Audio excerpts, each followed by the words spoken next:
Bueno, pues mi nombre es Eneco Moreno, llevo aquí aproximadamente 1 año y medio en la isla.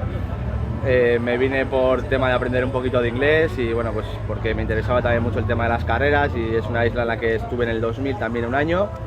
Y bueno, pues la verdad es que es un sitio que me gusta mucho, sobre todo por el tema de la tradición que tienen estas carreras, que a pesar de no ser ya del circuito, digamos, del circuito de carreras profesional, pues me parece que los pilotos que corren aquí son auténticos pilotos, ¿no? Porque aquí tienes que tener un balance importante entre lo que es el valor que tú le eches y luego en sí la técnica que tú tengas, ¿no? Aquí la compensación que tienes prácticamente no llega ni para piezas, entonces me parece que tiene que ser un sentimiento muy especial como para venir aquí a la isla y arriesgar la vida por un premio que no te compensa.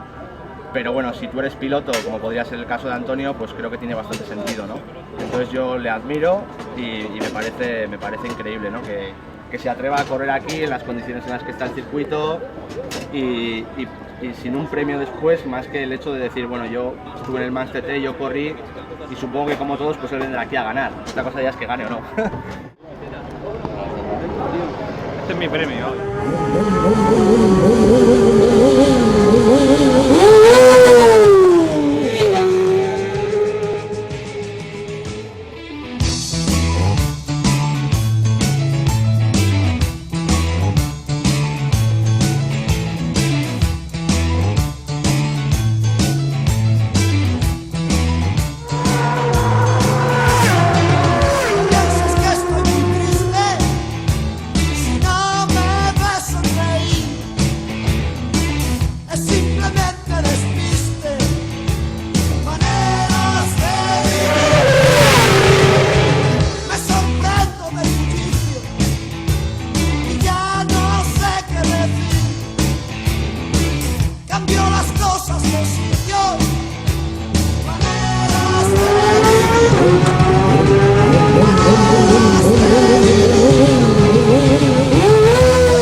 Hostia.